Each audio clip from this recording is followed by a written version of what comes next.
Bonjour mes bien-aimés dans le Seigneur, j'espère que vous vous portez bien. Moi de mon côté ça va, Dieu fait grâce, Amen.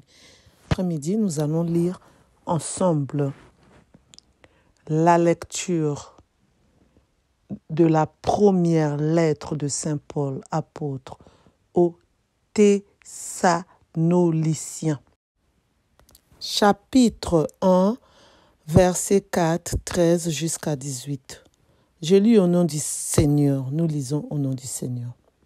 Frères, nous ne voulons pas vous laisser dans l'ignorance au sujet de ceux qui se sont endormis dans la mort. Il ne faut pas que vous soyez abattus comme les autres, qui n'ont pas d'espérance. Jésus, nous le croyons, est mort et ressuscité de même. Nous le croyons aussi. Ceux qui se sont endormis, Dieu par Jésus les émènera avec lui. Car sur la parole du Seigneur, nous vous déclarons ceci.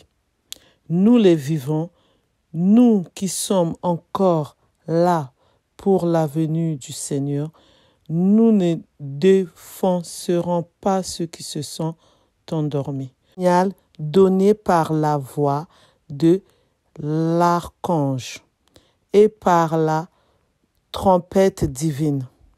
Le Seigneur lui-même descendra du ciel et ceux qui sont morts dans le Christ ressuscitera d'abord. Ensuite, nous les vivants, nous qui sommes encore là, nous serons emportés sur les nuées du ciel, en même temps qu'eux, à la rencontre du Seigneur. Ainsi nous serons pour toujours avec le Seigneur. Réconfortez-vous donc les uns les autres avec ce que je viens de dire. Parole du Seigneur, nous rendons grâce à Dieu. Amen, amen, gloire à Dieu, gloire à son nom. Donc, l'évangile de ce soir nous parle, ceux qui se sont endormis, Dieu par Jésus les émènera avec lui. Donc, n'oublions pas qu'on doit toujours se préparer. Se préparer comment? Se préparer en nous disant que nous sommes venus sur cette terre. Nous allons vivre sur cette terre. Mais on doit se préparer parce qu'un jour, nous allons mourir. C'est pour cela, on ne doit pas oublier que la mort existe. Ça fait mal. Moi, j'aime pas parler de la mort. J'aime pas trop prophétiser sur la mort. J'aime pas parler de la mort et j'aime pas quand les prêtres, les serviteurs de Dieu parlent de la mort. Ça me rend triste. Mais en même temps, je suis dans la joie. Quand je parle un peu de la mort, on doit se préparer. On doit toujours faire attention à ce qu'on dit, à ce qu'on voit, à ce qu'on fait. Nous-mêmes, on doit toujours se préparer, chacun de nous, nos enfants, nous qui sommes mariés, nos maris, ceux qui ne sont pas mariés, leurs compagnons, leurs fiancés, leurs futurs maris. On doit tous être prêtes parce que on ne sait pas quel est le jour, quelle est l'heure que Dieu viendra nous chercher, chacun de nous, pour rentrer dans son royaume.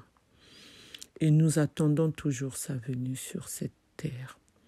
C'est pour cela, pour que nous puissions rentrer dans la maison de notre Père, pour que nous puissions être parmi ceux qui auront dans sa maison, nous devons nous comporter comme il veut, c'est-à-dire être les enfants de Dieu, parler de l'Évangile, lire l'Évangile. N'oubliez pas, nous devons aussi adorer notre Dieu, être au service de notre Dieu dans nos paroisses, partout où nous allons nous trouver, même chez nous à la maison. On doit prendre un moment pour prier en famille avec nos enfants. Toute la famille doit être au courant que Dieu existe. Même ceux qui sont rebelles, qui ne veulent pas croire que Dieu existe, de temps en temps, on doit leur rappeler, un jour, il faudrait venir auprès du Père. Reconnaître que c'est Dieu qui t'a créé à ton image. Reconnaître que chaque matin, quand tu te réveilles, c'est lui qui te donne le souffle de vie. et que il est le seul qui détient le mystère du souffle de vie. Donc, tu dois un jour croire à Dieu. Mais nous déjà qui croyons en Dieu, nous qui sommes déjà auprès de notre Dieu, on doit toujours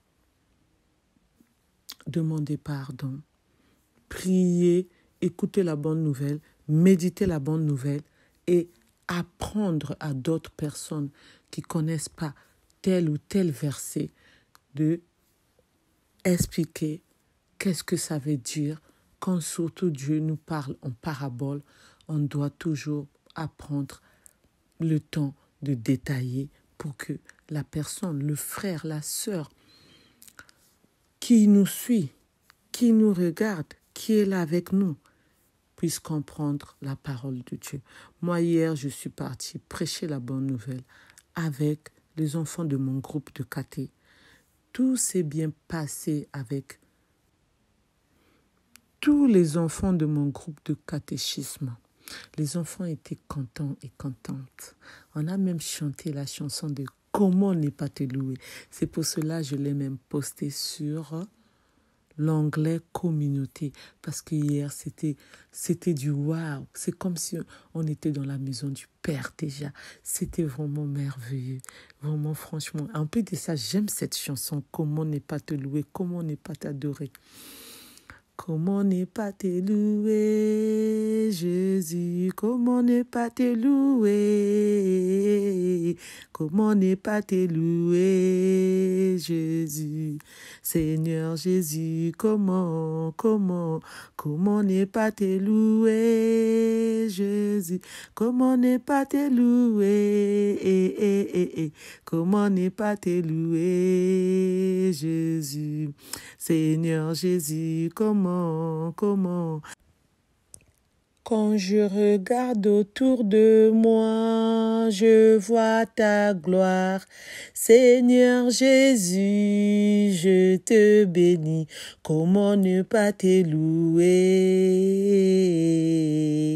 Seigneur Jésus, comment ne pas te louer?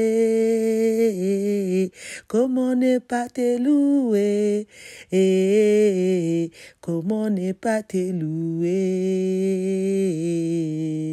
Seigneur Jésus. Quand je regarde autour de moi, je vois mes frères. Seigneur Jésus, merci pour eux. Comment ne pas te louer, Jésus. Seigneur Jésus, comment ne pas te louer? Comment ne pas te louer? Comment ne pas te louer? Seigneur Jésus, amen, amen, gloire à Dieu, gloire à ton nom. Donc j'ai été inspirée par cette chanson hier et aujourd'hui. On peut que dire gloire à Dieu, merci Seigneur pour tout. Et c'est ce mot pour vous éclaircir que on doit toujours se préparer parce que la mort existe, parce que nous allons mourir et nous qui allons continuer à croire jusqu'à nos derniers jours sur cette terre, on rentrera dans la maison du Père. Et c'est comme la Bible le déclare, quand notre Seigneur Jésus-Christ a été crucifié sur la croix, il y avait 2 personnes, eux ils ont péché, ils ont même tué, volé, mais ils méritaient en ce temps-là d'être crucifiés comme ils le faisaient. Mais notre Seigneur Jésus-Christ ne méritait pas ça. Il y a un autre qui se moquait de notre Seigneur, qui disait, si tu es vraiment l'enfant de Dieu, sauve-toi. Alors que l'autre n'a pas pensé comme ça. L'autre, lui, il a demandé à notre Seigneur Jésus-Christ, quand tu vas être dans la maison de ton Père, ramène-moi avec toi. Pardonne-moi de tous mes péchés, parce que moi, je suis pécheur. Moi, j'ai péché. Je demande pardon. Mais toi, tu n'as rien fait. Tu as été crucifié.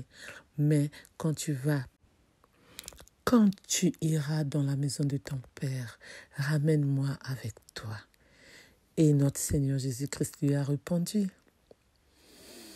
tu seras dans la maison de mon Père. Et c'est comme ça il s'est retrouvé avec notre Seigneur Jésus-Christ dans la maison de son Père. Nous pouvons que dire Alléluia, Alléluia, Amen. Gloire à Dieu, gloire à son nom. Et le 3e jour, notre Seigneur Jésus-Christ a été ressuscité. Et son sang versé sur la croix nous a sauvés, nous a purifiés. Alléluia, Alléluia, Amen. Nous pouvons que dire gloire à Dieu, gloire à son nom. Alléluia, Alléluia, Amen. Et nous devons le dire haut et fort. Alléluia, Alléluia, Amen. Parce que notre Dieu a voulu que son Fils vienne pour nous sauver parce que nous sommes des pécheurs. C'est pour cela qu'on doit reconnaître que nous sommes des pécheurs et que nous devons demander pardon. Le pardon doit toujours être dans nos bouches. On doit toujours demander pardon. Quand on sait qu'on a offensé quelqu'un, quand on reconnaît qu'on a péché, on doit toujours demander pardon. Merci de m'avoir écouté, merci de m'avoir suivi. Restons toujours en union de prière avec notre Dieu. Plein de bénédictions venant de notre Dieu. Amen, amen. Alléluia, alléluia, amen.